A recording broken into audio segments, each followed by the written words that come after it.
Chapter 2. Mistress Mary quite contrary. Mary had liked to look at her mother from a distance, and she had thought her very pretty, but as she knew very little of her, she could scarcely have been expected to love her or to miss her very much when she was gone.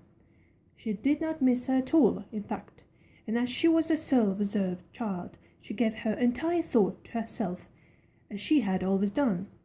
If she had been older, she would no doubt have been very anxious at being left alone in the world, but she was very young, and as she had always been taken care of, she supposed she always would be. That she thought was that she would like to know if she was going to nice people who would be polite to her and give her her own way, as her ayah and the other native servants had done. She knew that she was not going to stay at the English clergyman's house where she was taken at first. She did not want to stay. The English clergyman was poor, and he had 5 children nearly all the same age, and they wore shabby clothes and were always quarrelling and snatching toys from each other. Mary hated their untidy bungalow and was so disagreeable to them that after the first day or two nobody would play with her. By the second day they had given her a nickname which made her furious. It was Basil who thought of it first. Basil was a little boy with impudent blue eyes and a turned-up nose, and Mary hated him. She was playing by herself under a tree just as she had been playing the day the cholera broke up. She was making heaps of earth and paths for a garden, and Basil came and stood near her to watch her. Presently he got rather interested and suddenly made the suggestion. "Why don't you put a heap of stone there and pretend it's rockery?" he said. "There's in the middle," and he leaned over her to point. "Go away!" cried Mary. "I don't want boys. Go away!" For a moment Basil looked angry, and then he began to tease. He was always teasing his sisters. He danced round and round her and made faces and sung and laughed. "Mistress Mary, quite contrary, how does your garden grow? With silver bells and cockle shells and marigolds all in a row." He sang it until the other children heard and laughed too.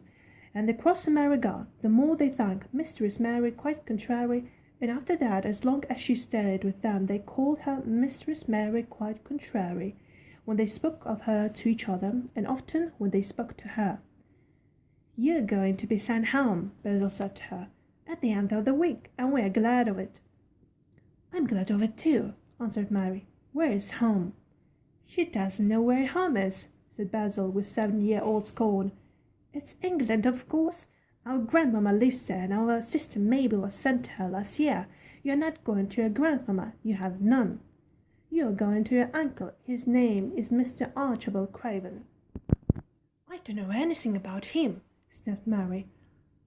"I know you don't," Basil answered. "You don't know anything. Girls never do. I heard father and mother talking about him. He lives in a great big desolate old house in the country, and no one goes near him. He's so cross he won't let them, and they wouldn't come if he would let them. He's a hunchback, and he's horrid." "I don't believe you," said Mary, and she turned her back and stuck her fingers in her ears, because she would not listen any more. But she thought over it a great deal afterward, and when Mrs. Crawford told her that night that she was going to sail away to England in a few days and go to her uncle, Mr. Archibald Craven, who lived in Musselthwaite Manor, she looked so stony, stubbornly uninterested, that they did not know what to think about her. They tried to be kind to her, but she only turned her face away when Mrs. Crawford attempted to kiss her, and held herself stiffly when Mr. Crawford patted her shoulder. "She's such a plain child," Mrs. Crawford said pityingly afterward. "Her mother was such a pretty creature. She had a very pretty manner too, and Mary had the most unattractive ways I ever saw in a child. The children call her Mistress Mary quite contrary, and though it's not fair of them, one can't help understanding it." Perhaps if her mother had carried her pretty face and her pretty manners oftener into the nursery, Mary might have learned some pretty ways too. It's very sad, now the poor beautiful thing is gone, to remember that many people never even knew that she had a child at all. "I believe she scarcely ever looked at her," sighed Mrs. Crawford. "When her eye was dead, there was no one left to give a thought to the little thing. Think of the servants running away and leaving her all alone in the deserted bungalow. Colonel McGrew said He nearly jumped out of his skin when he opened the door and found her standing by herself in the middle of the room. Mary made the long voyage to England under the care of an officer's wife who has taken her children to leave them in a boarding school. She was very much absorbed in her own little boy and girl, and was rather glad to hand the charge of the woman Mr. Archibald Craven sent to meet her in London. The woman was his housekeeper at Mistletoe Manor, and her name was Mrs. Medlock. She was a stout woman, with very red cheeks and sharp black eyes. She wore a very purple dress and a black silk mantle with jet fringe on it, and a black bonnet with purple velvet flowers which stuck up and trembled when she moved her head. Mary did not like her at all, but as she very seldom liked people, there was nothing remarkable in that. Besides, which was very evident, Mrs. Medlock did not think much of her. "My word, she is a plain little piece of good," she said, "and we heard that her mother was a beauty. She hasn't had much of it down, has she, ma'am?" "Perhaps she will improve as she grows older," the officer's wife said good-naturedly. "If she were not so sallow and had a nicer expression, her features are rather good. Children alter so much." "She'll have to alter a good deal," answered Mrs. Medlock, "and there's nothing likely to improve children in Mistletoe, if you ask me."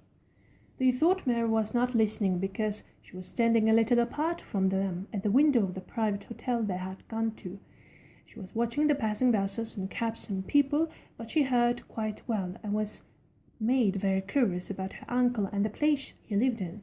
What sort of a place was it, and what would be he like? What was a hunchback? She had never seen one. Perhaps there were none in India. Since she had been living in other people's houses and had had no ayah, she had begun to feel lonely and to think queer thoughts which were new to her. She had begun to wonder why she had never seemed to belong to anyone, even when her father and mother had been alive. All the children seemed to belong to their fathers and mothers, but she had never seemed to really be anyone's little girl. She had had servants and food and clothes, but no one had taken any notice of her. She did not know that this was because she was a disagreeable child, but then, of course, she did not know she was disagreeable. She often thought that other people were, but she did not know that she was so herself. She thought Mrs. Medlock the most disagreeable person she had ever seen, with her common highly coloured face and her common fine bonnet. When the next day they set out on their journey to Yorkshire, she walked through the station to the railway carriage with her head up and trying to keep as far away from her as she could, because she did not want to seem belong to her.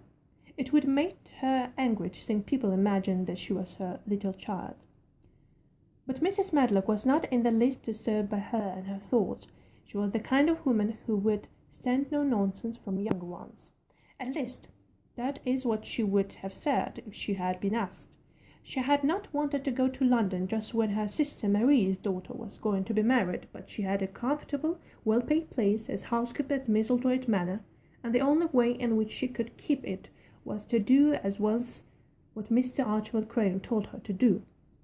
She never dared even to ask a question.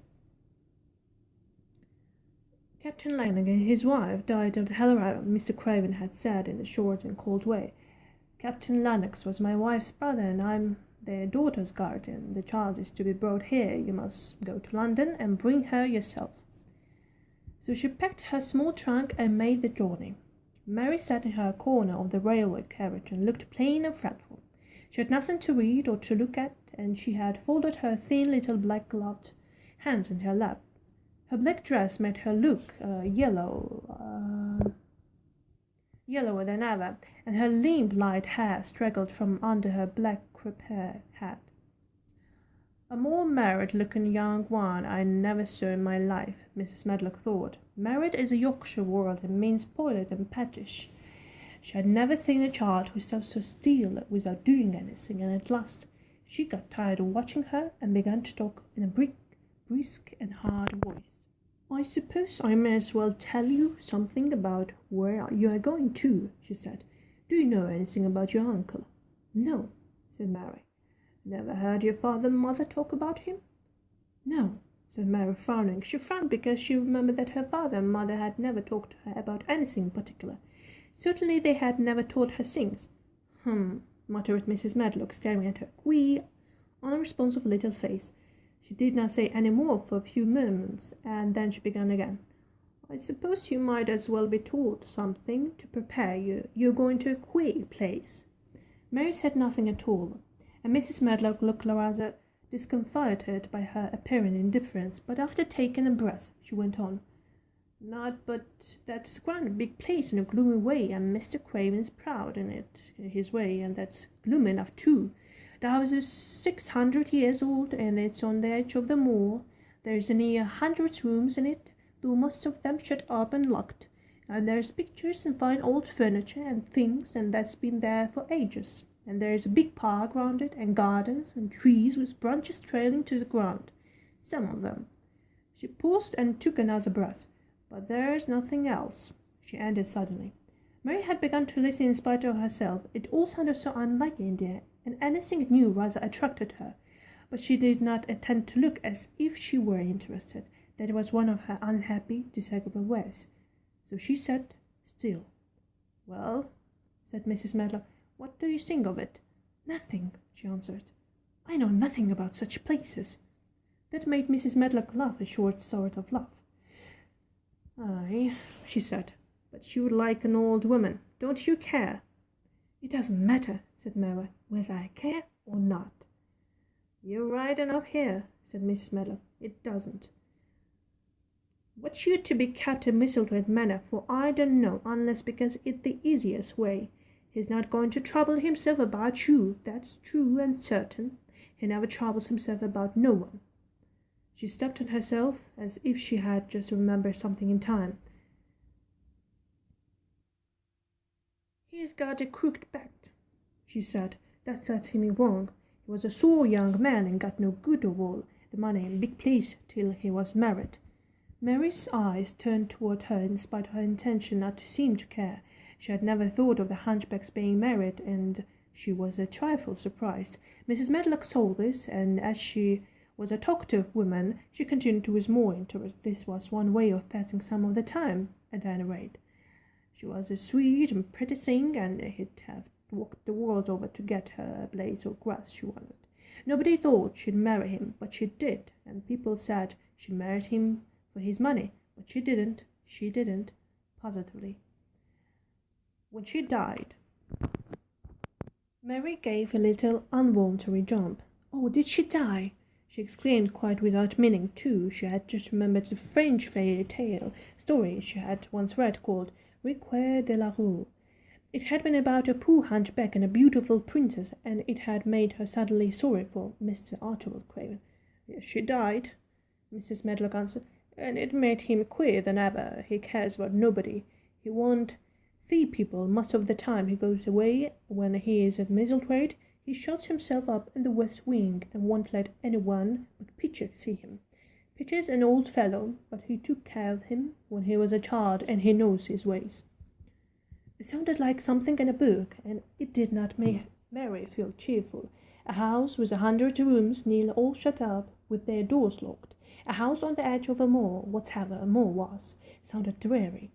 A man with a crooked back who shut himself up also. She stared out of the window with her lips punched together, and it seemed quite natural that the rain should have begun to pour down in grey slanting lines and splash and stream down the window panes. If the pretty wife had been alive, she might have made things cheerful by being something like her own mother, and by running in and out and going to parties as she had done in frocks full of lace. But she was not there any more. You needn't expect to see him, because 10 to 1 you won't, said Mrs. Medlock. And you mustn't expect that there will be people to talk to you.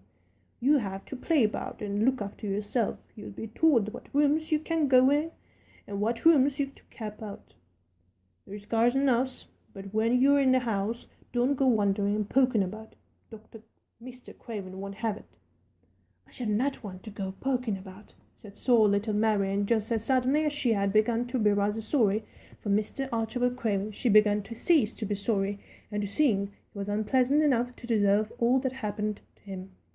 As she turned her face toward the streaming panes of the window of the railway carriage and gazed out at the grey rainstorm, which looked as if it will go on forever and ever, she watched it so long and steadily, the greyness grew heavier and heavier before her eyes, and she fell asleep.